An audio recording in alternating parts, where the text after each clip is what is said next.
আছে না? শুধু কি আছে, কতটা যা আছে এটা আপনি আমি বুঝবো না। আপনি আমি তো শুধু হাকিমপুরি জর্দা দিয়ে মুসমুস করে পান সাবাইয়া নতুন বিয়ের সাথে মনের সুখে গল্প করি। এই যন্ত্রণা বুঝবে সেই ব্যক্তি যার চিরতরে কণ্ঠ মহান মালিক বন্ধ করে দিয়েছেন। কথা ঠিক নয় কি আমার বন্ধুগণ? তো আমি যে কথাটি জানতে চাই সেটি হলো এই, আমার সামনে আপাতত এমন কয়জন ব্যক্তি আছেন যে কথা বলতে পারেন না? হাত তোলেন তো দেখি, কয়জন আছেন কথা বলতে পারেন? দেখেন তো পিছনে দেখা যায় নাকি দুই চারজন।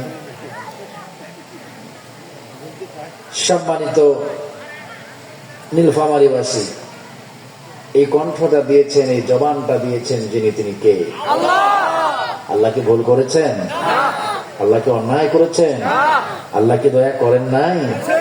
করেছেন। আল্লাহ দয়া করে কণ্ঠ দিয়েছেন, এই কণ্ঠ ব্যয় করতে হবে কার জন্য? এই জবান চালাতে হবে কার জন্য? এই জবান দিয়ে স্লোগান দিতে হবে কার জন্য? এই জবান দিয়ে একমাত্র কেবলমাত্র শুধুমাত্র বরত্ব হবে কার? সে আল্লাহর নামে জিকির করতে যদি বলা হয়, কারো জবান যদি বন্ধ থাকে, মনে করবেন এটা ইমানদার নয়, এটা টাটকা মুনাফিকদের উত্তরসূরি।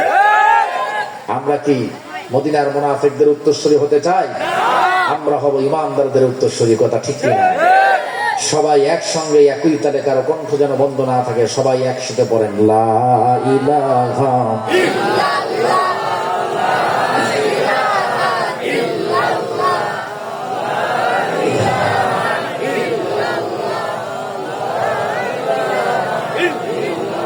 জোরে লা ইলাহা ইল্লাল্লাহ, লা ইলাহা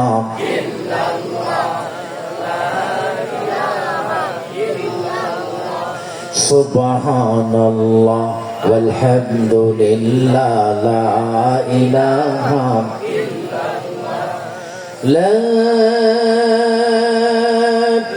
ইলাহা ইল্লাল্লাহ মুহাম্মাদুর রাসূলুল্লাহ সাল্লাল্লাহু আলাইহি ওয়াসাল্লাম। বাংলাদেশের ঐতিহ্যবাহী নীলফামারী জেলার সদর উপজেলার অন্তর্গত বাসদাহ মদিনাতুল উলুম হাফিজিয়া ও এতিমখানা মাদ্রাসার উদ্যোগে ও হাফেজ ছাত্রদের দস্তারবন্দি উপলক্ষে আয়োজিত আজকের এই বিশাল 19তম তাফসীরুল কোরআন মাহফিলের সুযোগ্য সভাপতি, বিশিষ্ট আলেমে দ্বীন, বিশিষ্ট শিক্ষাবিদ আলহাজ হযরত মাওলানা আবুল কালাম কাসবি সাহেব দামাত বারাকাতুহুমুল আলিয়া। মাহফিলটিতে সহসভাপতিত্ব করছেন জনাব মোহাম্মদ আবু বকর সিদ্দিক, সভাপতি অত্র মাদ্রাসা।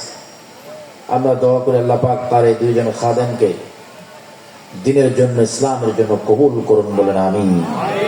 মাহফিলটিতে প্রধান অতিথি হিসাবে উপস্থিত ছিলেন, বিশেষ ব্যস্ততার কারণে চলে গিয়েছেন, বিশিষ্ট শিক্ষাবিদ, গবেষক ও বিশিষ্ট সমাজ সেবক মোহতারাম ডক্টর খায়রুল আমান সাহেব হাফিজাহুল্লাহ। মোহতারাম ডক্টর খায়রুল আনাম সাহেবের জন্য হৃদয় থেকে দোয়া করি, আল্লাহ পাক মোহতারামের জানে মালে বরকত দেন এবং এই জাতির সত্যিকারের একজন খাদেম হিসেবে আল্লাহ যেন কবুল করে নেন, বলুন আমিন।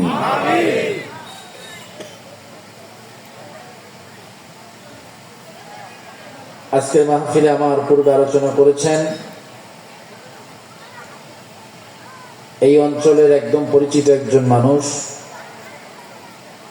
হযরত মাওলানা আব্দুর রাজ্জাক সৈয়দপুরী সাহেব। আল্লাহ পাক তার কণ্ঠ এবং মেধাকে জাতির কল্যাণে কবুল করুন, বলুন আমিন। আজকের মাহফিলে কোরআনের টানে বিভিন্ন এলাকা থেকে ছুটে আসা আমার প্রাণ প্রিয় নীলফামারীবাসী, পর্দার আড়ালে বসে থাকা আমার সম্মানিত মা ও বোনেরা, আলোচনার শুরুতে আনুষ্ঠানিকতার মধ্য দিয়ে আমি আমার প্রাণ নিংড়ানো সালাম আবারও বিনিময় করছি। সকলে জবাব দিবেন। আসসালামু আলাইকুম ওয়া রাহমাতুল্লাহি ওয়া বারাকাতুহু। সম্মানিত নীলফামারীবাসী কেমন আছেন? ভালো রেখেছেন যিনি তিনি কে? সুস্থ রেখেছেন যিনি তিনি কে? আমাদেরকে এখানে আসবার মতো সুযোগ করে দিয়েছেন যিনি তিনি কে? আমাদেরকে খাওয়ান কে? পরান কে? জীবিত রাখেন কে? অক্সিজেন দেন কে? অসুস্থ করে দেন যিনি তিনি কে? সব কিছুর মালিক একমাত্র যিনি তিনি কে? সেই আল্লাহর প্রশংসা দরকার আছে না নাই? সবাই কণ্ঠ উজাড় করে বলে আলহামদুলিল্লাহ। আরো জোরে বলেন আলহামদুলিল্লাহ। রব্বানা লাকাল হামদ হামদান কাসীরান তাইয়্যিবান মুবারাকান ফীহি।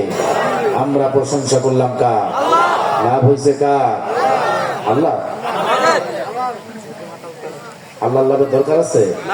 গোটা বিশ্ববাসী যদি আল্লাহর গুণগান না করে, আল্লাহর যদি দাসত্ব না করে, তাবেদারি না করে, আল্লাহর তাসবিহ না করে, আল্লাহর প্রশংসা না করে, আমার আল্লাহর কি কোনো ক্ষতি আছে? গোটা বিশ্ববাসী আল্লাহর তাবেদারি করে যদি জীবনটাকে কাটিয়ে দেয়, তাহলে বান্দার লাভ, আল্লাহর কি কোনো এখানে লাভ আছে? লাভ যার, লস তার। আল্লাহর কোনো লাভ নাই, লস নাই। কথা ঠিক কিনা? আমার বন্ধুবান প্রশ্ন আসতে পারে, হুজুর এই পৃথিবীতে কারো প্রশংসা করব না? কত ভ্যাটাং ভ্যাটাং পার্টি আছে, তাদের প্রশংসা চলবে না? কত বড় বড় মুসারগুলো আছে, তাদের প্রশংসা চলবে না? শুধুমাত্র আল্লাহর প্রশংসা কেন করতে হবে? আমার বন্ধুগণ, এই প্রশ্ন যদি আমরা আল্লাহর কাছে ছেড়ে দেই, এই প্রশ্ন যদি কোরআনের কাছে ছুড়ে মারি, তাহলে প্রশ্নের জবাব আল্লাহর কোরআনের কাছে আছে না নাই? আমার বন্ধুগণ, আল্লাহ রাব্বুল আলামিন প্রশ্নের জবাব মানব জাতিকে দিয়ে দিলেন। কোরআনুল কারীম ডাক দিয়ে বললেন, ফালিল্লাহিল হামদু রাব্বিস সামাওয়াতি ওয়া রাব্বিল আরদি রাব্বিল আলামিন। আল্লাহ রাব্বুল আলামিন বললেন, সমস্ত প্রশংসা কেবলমাত্র মালিকের জন্য হবে, কারণ তিনি হলেন আসমানের রব, তিনি হলেন জমিনের রব, তিনি হলেন গোটা কুল কায়নাতের রব। এই জন্যই তো আসমানের মালিক, জমিনের মালিক, কুল কায়নাতের মালিক যে আল্লাহ, ওই আল্লাহ ছাড়া কোন মুসলমান এই জমিনের মধ্যে আর কারো প্রশংসা করতে পারে না। ঠিক কিনা?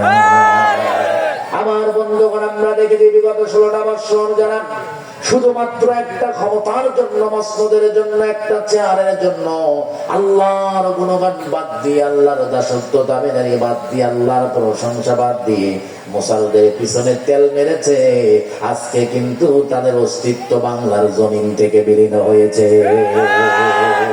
এটাই প্রমাণ করে দেয়, বাংলার ইতিহাস এটাই প্রমাণ করে দেয়, গত 5 তারিখ এটাই প্রমাণ করে দেয়, আগস্টের 5 তারিখ বিশ্ববাসীকে এটাই জানিয়ে দিতে চায়, এই জমিনে যতই তেল মারো না কেন, তেল যখন এক সময় ফুরিয়ে যাবে, আবহাওয়া যখন পরিবর্তন হবে, দুনিয়ার কোন মুসলমান তোমার 1 পয়সারও কাজে লাগবে না। কথা ঠিক কিনা? প্রশংসা কার? আল্লাহ। তাসবিহ হবে কার? আল্লাহ। কিন্তু একটু দুনিয়াবি ফায়দা হাসিলের জন্য ইমানটা পর্যন্ত বিক্রি করে দেয়, এমন কপাল করে আছে না? না, মনে করছে যখন তারা তেল মেরেছে, তখন তারা মনে করেছে মনে হয় আলোর সন্ধান পেয়েছি, কিয়ামত পর্যন্ত আলো থাকবে, অন্ধকার মনে হয় আর দেখা যাবে না। কথা ঠিক কিনা? এই জন্যই তো জনগণের হাড় ভাঙা পরিশ্রম করা টাকা দিয়ে বিদেশি মদের বোতল খেয়ে খেয়ে রাত কাটিয়েছে তারা। এই আসতে বলে কেন পিছনে মুসলমান? এদেশে বিদেশি মদের বোতল খেয়েছে যারা, এদেশে সারা রাত্র হারাম নারী নিয়ে কাটিয়েছে যারা, তারাই দেশের মানুষের হাড় ভাঙা পরিশ্রম করা টাকাগুলো অন্যায় ভাবে দখল করেছে। কথা ঠিক কিনা?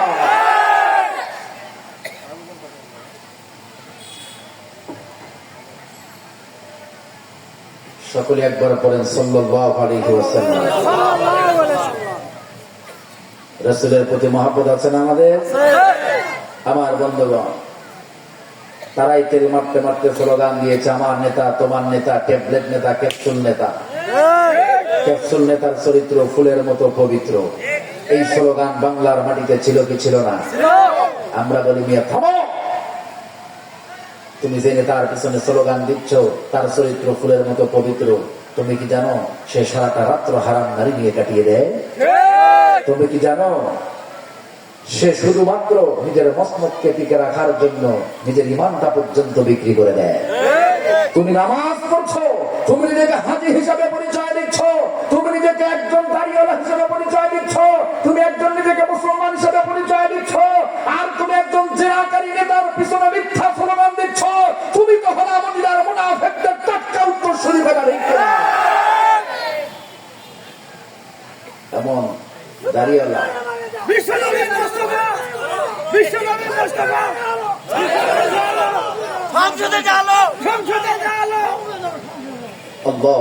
বসুন, মুরব্বী প্রমাণ করে দিল যে ইমানি জজবা কোন মুসলমানের ভিতরে থাকলে সে সত্য কথা শুনবার পরে, হক কথা শুনবার পরে কখনো সে ঘুমন্ত অবস্থায় থাকতে পারে না। হযরত ওমরের মতো ঠিকই করতে উঠতে পারে। কথা ঠিক কিনা?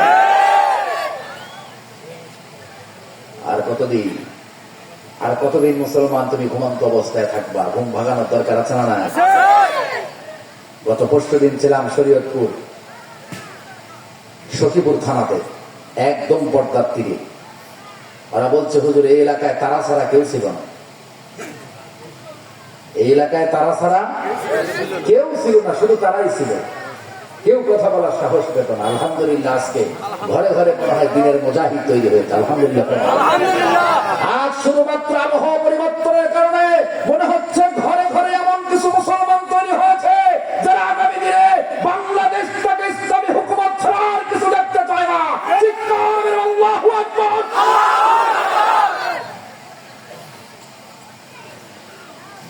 নীলফামারীর মুসলমান বরদান দিবে, ইমান দিবে না। কথা ঠিক কিনা?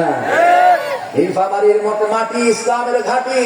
আল্লাহ চাহে তো আগামী দিনে নীলফামারীর মুসলমান প্রমাণ করে দিবে এই নীলফামারীর মুসলমানরা আল্লাহর দিনের দায়ী যারা, একামত দিনের সঙ্গী সাথী যারা, একমাত্র দিন বিজয়ের জন্য জীবন দেওয়ার জন্য প্রস্তুত যারা, তাদেরকে ছাড়া কোন মুসলমানদেরকে ক্ষমতার অবস্থানে দেখতে চায় না। চায় না, চায় না। কথা ঠিক কিনা?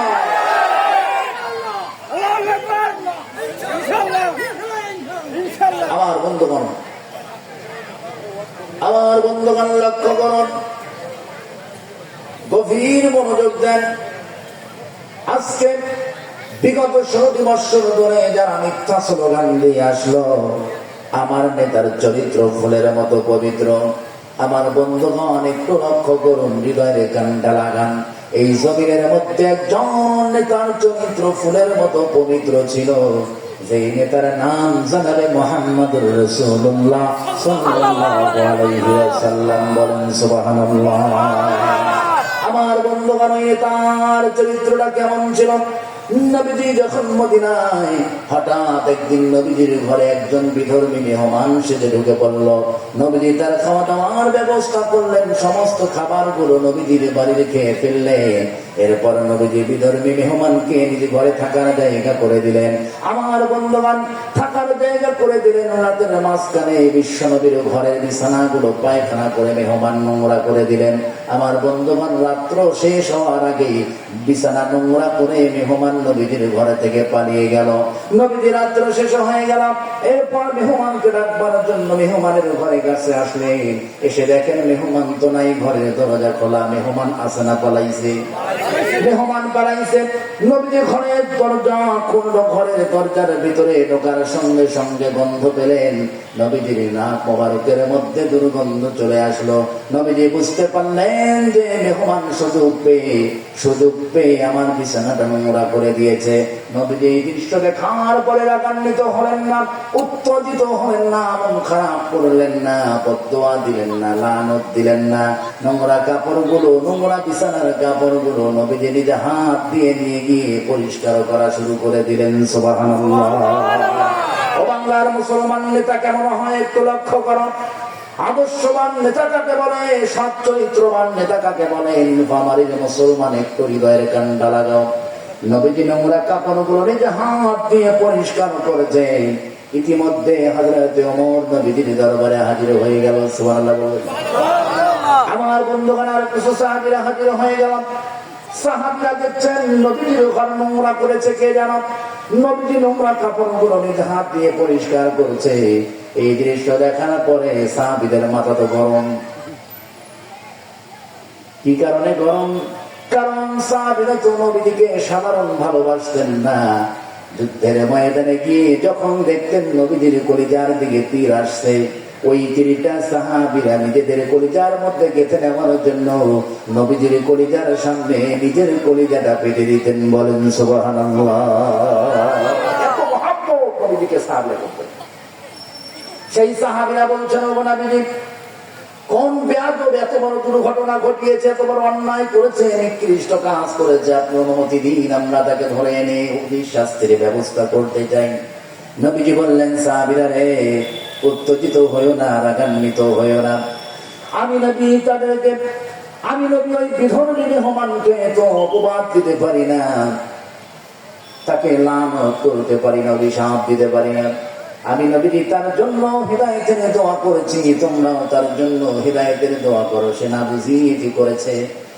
ওরে সাহাবীরা রে, আমার মন তো বলে ওই বিধর্মীর জন্য যদি তোমরা হৃদয় থেকে হিদায়াতের দোয়া করতে পারো, আমি নবীর মন বলে ওই বিধর্মীর দিলটা নরম হয়ে ওই বিধর্মী একদিন কালেমার ছায়া তলে আশ্রয় গ্রহণ করবে। বলেন সুবহানাল্লাহ। আমার প্রাণ প্রিয় নীলফামারীবাসী, নবী সাল্লাল্লাহু আলাইহি ওয়াসাল্লাম এইভাবে সাহাবে আজমাইনদেরকে সান্ত্বনা দিচ্ছিলেন। যখন ওই মেহমান রাসূলের ঘর থেকে পালানোর সময় একটা ব্যাগ ঘরের মধ্যে রেখে গিয়েছিলেন, ওই ব্যাগটা নেওয়ার জন্য নবীজির বাড়ির গেটের পাশে দাঁড়িয়েছিলেন। ঠিক তখন সুবহানাল্লাহ বলবেন না? আমার বন্ধুগণ, নবীজির কথাগুলো বিধর্মী শুনছিলেন আর চোখ দিয়ে টপ টপ করে পানি ফেলছিলেন। বিধর্মী বুঝতে পারলেন সারাটা জীবন যেগুলো করেছে এগুলো ছিল অন্যায়। সারাটা জীবন নবীজিকে পাগল বলে মেরেছে, নবীজিকে জাদুকর বলেছে। বাপদাদার ধর্ম মানার কারণে নবীজিকে মূল্যায়ন করে নাই, দাম দেয় নাই, নবীজিকে গুরুত্ব দেয় নাই। বিধর্মীর চোখ দিয়ে ঝরঝর করে পানি পড়ে। আর বিধর্মী নবীজির সামনে এসে বলে, গো নবীজি, আমি তো বুঝি নাই, আপনি তো আল্লাহর প্রেরিত পয়গম্বর। আমি ভুল করেছি, অন্যায় করেছি, আমি আর জীবনে বাপদাদার ধর্ম মানতে চাই না। আমার যে আপনার যে ব্যবহার দেখলাম, যে আখলাক দেখলাম, যে আদর্শ দেখলাম, ওই আদর্শ আমার বাপদাদার ধর্ম মানতে আমাকে বাধা দেয়। আমি এখন আপনার হাতে হাত রেখে কালেমা পড়ে মুসলমান হয়ে যেতে চাই। আমার বন্ধুগণ, নবীজির হাতে হাত রেখে বিধর্মী উচ্চ কণ্ঠে নবীজির কণ্ঠের সঙ্গে কণ্ঠ মিলায়া পড়া শুরু করে দিল, আশহাদু আল্লা ইলাহা ইল্লাল্লাহু ওয়া আশহাদু আন্না মুহাম্মাদান আবদুহু ওয়া রাসূলুহু। চিল্লাইয়ে বলবেন কি সুবহানাল্লাহ। এইটা হলো নবীজির আদর্শ, এটা হলো সৎ নেতার আদর্শ, এটা হলো সত্যিকার ইমানদার নেতার আদর্শ। আর দুনিয়ার নেতাদের বাড়িতে যে ধরনের ঘটনা ঘটতো, ওই নেতা মনে হয় অপরাধী 14 গোষ্ঠী উদ্ধার করে ছেড়ে দিত। বলেন ঠিক কিনা? এটা করবেই, কারণ তারা তো জনগণের পক্ষে থাকার জন্য, জনগণের সেবা করার জন্য, জনগণের খেদমত করার জন্য তো তারা ক্ষমতার মসনদে বসে না। তারা ক্ষমতার মসনদে বসে দেশের টাকা বিদেশি ব্যাংকে পাচার করার জন্য। আস্তে বললেন যেন সরে বলেন ঠিক কিনা? এদেশের একটা পিয়ন নাকি 400 কোটি টাকার মালিক। সংবাদ মনে হয় নীলফামারীতে আসে না? 400 কোটি টাকার মালিক একজন পিয়ন। একটা পুলিশ অফিসার বেতন পায় মাসে 40-45 হাজার টাকা। তার 3-4টা ফ্ল্যাট হচ্ছে ধানমন্ডিতে। একজন সরকারি চাকরিজীবী বেতন পায় মাসে 70,000 টাকা। তার বেগম পাড়ায় বাড়ি, কানাডায় বাড়ি, আমেরিকা, লন্ডনে তাদের ব্যবসায় গুলো সেটা কোথা থেকে? এগুলো সব জনগণের হাড় ভাঙা পরিশ্রম করা টাকা। কথা ঠিক কিনা? কারা কারা এদেশের মানুষের হাড় ভাঙা পরিশ্রম করা টাকাগুলো দখল করেছ, বিদেশি ব্যাংকে পাচার করেছ, বেগম পাড়ায় বাড়ি করেছ। আজ হোক বা কাল হোক, প্রত্যেকজন প্রতারকের, প্রত্যেকজন ষড়যন্ত্রকারী, প্রত্যেকটা অর্থের হিসাব বাংলার মানুষের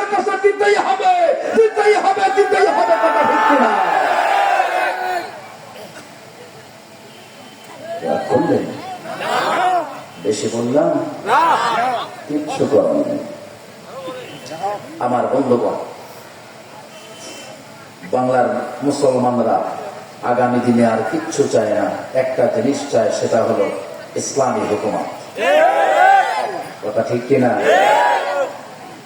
আমরা শুনেছি সোনার বাংলা, আমরা বলেছি সোনার বাংলা, আমরা গেয়েছি সোনার বাংলা, সুরে শুনেছি, গল্পে শুনেছি, সঙ্গে শুনেছি, কথায় শুনেছি, ইতিহাসে শুনেছি। কথা ঠিক কিনা?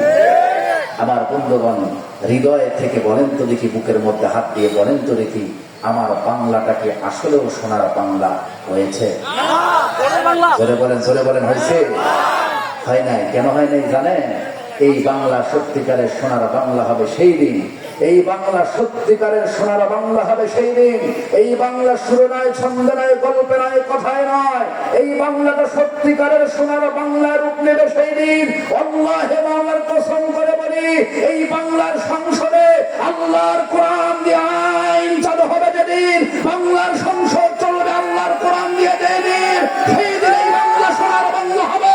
চিৎকার মেরে বলো বাংলার মুসলমান, কথা ঠিক কিনা?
চিৎকার মেরে বলেন আল্লাহু আকবার।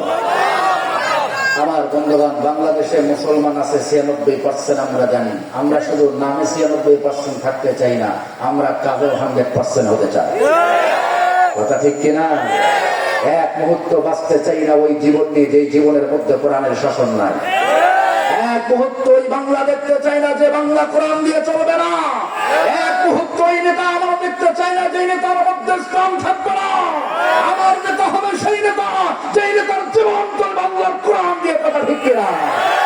আল্লাহর কোরআন দিয়ে বাংলা চলুক, আল্লাহর কোরআন দিয়ে রাষ্ট্র চলুক, আল্লাহর কোরআন দিয়ে প্রত্যেকটা মুসলমান জীবন যাপন করুক। আমরা কারা কারা চাই দুটা হাত একবার টান টান করে তুলে আবার আল্লাহকে দেখায় নারে তাকবীর, লিল্লাহি তাকবীর। আল কোরআনের আলো, আল হাদিসের আলো, দুনিয়ার মুসলিম, দুনিয়ার মুসলিম, তোমার নেতা আমার নেতা, তোমার নেতা আমার নেতা, বাংলার মুসলিম, বিশ্বের মুসলিম, আলেম ওলামা যেখানে, কোরআন হাদিস যেখানে, বেঈমানরা যেখানে, স্বার্থপররা যেখানে, দুর্নীতিবাজরা যেখানে, আল কোরআনের আলো, আল হাদিসের আলো, দিন ইসলাম, দিন ইসলাম, দিন ইসলাম, দিন ইসলাম, নারে তাকবীর। আল্লাহ তুমি কবুল করো, চিল্লায় বলেন আমিন, আরো জোরে বলেন আমিন। সম্মানিত প্রাণ প্রিয় নীলফামারীবাসী, আমরা খুব লম্বা কথা আজকে বলবো না। মঞ্চে আসবার আগেও আমি বলেছি, মাহফিল স্তরে আসবার পরেও আমি সভাপতি মহোদয়কে বলেছি, আমরা বেশি রাত করব না, 12টার মধ্যে প্রোগ্রাম আমরা ক্লোজ করে দেওয়ার চেষ্টা করবো ইনশাআল্লাহ। যদি আজকে আমরা কোরআনুল কারীমের বিশেষ একটি আয়াত থেকে, কোরআনুল কারীমের গুরুত্বপূর্ণ একটি সূরা থেকে আমরা গুরুত্বপূর্ণ কয়েকটা কথা যদি আল্লাহর কোরআনুল কারীম থেকে শুনি, তাহলে কি আমাদের কষ্ট হবে? আমরা চেষ্টা করবো ইনশাআল্লাহ বানানো মন্ত্র তন্ত্র বাদ দিয়ে সরাসরি আল্লাহর কোরআন থেকে মেসেজ নিতে ইনশাআল্লাহ। শুনুন, একটা ঘটনা শুরু করলে 1.5 ঘন্টা চলে যাবে, 1.5 ঘন্টা। কিন্তু রাতের পর রাত, ঘন্টার পর ঘন্টা পড়ার টেবিলে বসে বসে চিন্তা ভাবনা করে দেখেছি, কিয়ামত পর্যন্ত বাংলার জমিনের মুসলমানদেরকে যদি সুর ছন্দ কবিতা আর ঘন্টার পর ঘন্টা ধরে যদি বানানো কেচ্চা কাহিনী শোনানো হয়, আল্লাহি মাওলার কসম, এ জাতির ঈমান আর আমলের পরিবর্তন হবে না কথা ঠিক কিনা? আমি অনেক চিন্তা ভাবনা করে দেখেছি, বাংলার মুসলমানদের ঈমান আর আমলের যদি পরিবর্তন করাতে হয়, বাংলার জমিনে কোরআনের শাসন যদি প্রতিষ্ঠিত করতে হয়, বাংলার জমিন যদি কোরআন দিয়ে চালাতে হয়, তাহলে প্রত্যেকটা কোরআনের মাহফিলে একমাত্র কেবলমাত্র শুধুমাত্র আল্লাহর কোরআন দিয়ে বক্তব্য দিতে হবে। আল্লাহর কোরআনের বক্তব্য ছাড়া এ জাতির ঈমানের পরিবর্তন হবে না, এ জাতির আমলের পরিবর্তন হবে না, এ জাতির ভাগ্যের পরিবর্তন হবে না। একমাত্র ভাগ্য পরিবর্তনের কিতাব হলো আল কোরআন, আল কোরআন, আল কোরআন। চিৎকার করে বলো ঠিক কিনা?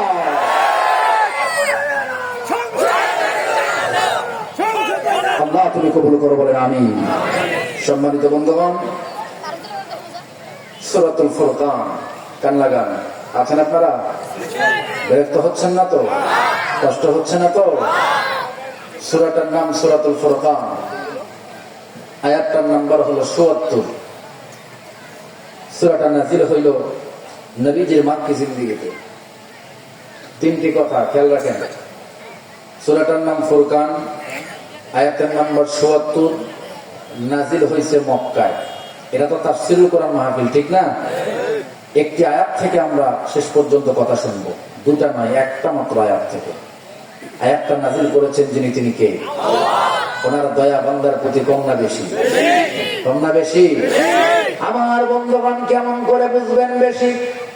মোল্লার জবানের কথা শোনার দরকার নাই, মোল্লার বানানো গল্প শোনার দরকার নাই।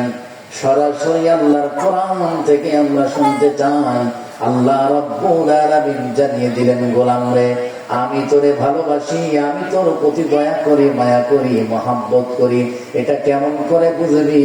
আল্লাহর কোরআনুল কারীম আয়াত নাযিল করে জানিয়ে দিল, ওয়ালাউলা ফাদলুল্লাহি আলাইকুম ওয়া রাহমাতুহু ওয়া আন্নাল্লাহা রাউফুর রহিম। মারুয়া সওয়ার মতো অনেক কষ্টে কয়েকজন বলছে আল্লাহু আকবার। মারুয়া সওয়া তো বোঝেন আপনারা? হ্যাঁ, মারুয়া সওয়ার মতো কয়েকজন বলছে আল্লাহু আকবার, বাকি সব নীরবতা পালন করতেছে। নাকি বাড়ির থেকে বের হওয়ার সময় চাচি কয়ে দিয়েছে, খবরদার, শক্তি এমনি কম, তুমি দুর্বল, যতটুকু শক্তি আছে এতটুকু মাহফিলে গিয়ে নষ্ট করার দরকার নাই। শক্তি যা নিয়ে বের হচ্ছ সেই শক্তি নিয়ে যেন বাড়িতে ফিরতে পারো। এই ধরনের কোন বক্তব্য হেড অফিসটাকে দিছে নাকি? হ্যাঁ, আমার বন্ধু আয়াতে কারিমা তেলাওয়াত শেষ হবে, সঙ্গে সঙ্গে তাকবীর হবে কার নামে? তা আমি আর একটা পরীক্ষা করতে পারি কি? দেখি নীলফামারী মানুষের সাহস আছে নাকি আল্লাহর নামে তাকবীর দেওয়ার? রেডি? ওয়ালাউলা ফাদলুল্লাহি আলাইকুম ওয়া রাহমাতুহু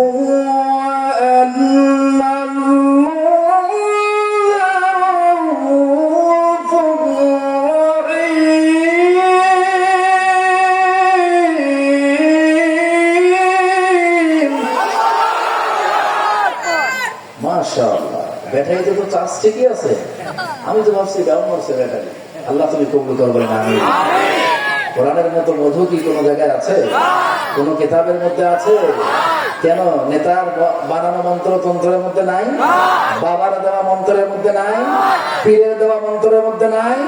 কোথায় মধু নাই? যেই মধু আল্লাহর কোরআনের মধ্যে আছে, বলেন সুবহানাল্লাহ। আমার বন্ধুগণ, ওইদিকে আমি আর লম্বা করবো না, যেহেতু একটি আয়াতে কারিমা তেলাওয়াত করেছি। আমার বন্ধুগণ, সভাপতি মহোদয় আমাকে বলেছে, হুজুর এর আগে মাহফিল করছি, শ্রোতা খালি দৌড় মারায়। আমি বললাম, সভাপতি মহোদয় রশি তো আমার কাছে নাই, আগে যদি এটা জানতাম বাড়ি থেকে নাই রশি নিয়ে এসে ওখান থেকে এই পর্যন্ত রশি সেট করতাম। তো আজকে যেহেতু রশি নাই, দুনিয়ার মানুষের বানানো রশি যেহেতু আমার কাছে নাই, তবে আলহামদুলিল্লাহ আলহামদুলিল্লাহ আমার আল্লাহর কোরআনুল কারীম নামের একখানা রশি আমার কাছে আছে। ওই রশি দিয়ে আল্লাহ চাহে তো আজকের মাহফিলের শ্রোতারা একটাও দৌড় মারবে না। ওই রশির বাঁধনের কারণে কোরআনুল কারীমের মধু সংগ্রহের জন্য আজকের মাহফিলের শ্রোতারা বসে থাকবে ঘন্টার পর ঘন্টা। কথা ঠিক কিনা? আমার বন্ধুগণ, সূরাটার নাম কি বললাম? ফুরকান। আয়াতটার নাম্বার কত? ৭৪। নাযিল হইল কোথায়? মক্কায়। কিন্তু আজকের আলোচনাটার নাম হলো তিনটি কারণে আল্লাহর জান্নাত। সুবহানাল্লাহ কবেন না? কার জান্নাত? দুনিয়ার নেতার জান্নাত। এই জান্নাত তো ওই জান্নাত যেই জান্নাতের জন্য ওসমান রাদিয়াল্লাহু তাআলা আনহু জীবনের সব কিছু আল্লাহর দ্বীনের জন্য দিয়েছিলেন। সুবহানাল্লাহ। এই জান্নাত তো সেই জান্নাত যেই জান্নাতের মোহে পড়ে সিদ্দিক আকবর রাদিয়াল্লাহু তাআলা আনহু জীবনের সব দিয়েছিলেন। এই জান্নাত তো সেই জান্নাত যেই জান্নাতের লোভে পড়ে আব্দুল্লাহ বিন হুযায়ফা রাদিয়াল্লাহু তাআলা আনহু রোম সম্রাটের দরবারে নিজের গর্দানটা দেওয়ার জন্য প্রস্তুত হয়েছিলেন। বলেন ঠিক কিনা? আমার বন্ধুগণ, আলোচনাটার নাম হলো তিনটি কারণে আল্লাহর জান্নাত। সুবহানাল্লাহ কয় না? কয়টি কারণে আল্লাহর জান্নাত? তিনটি কারণে আল্লাহর জান্নাত। আমার বন্ধুগণ, আল্লাহ রাব্বুল আলামিনকে বললাম, গো মালিক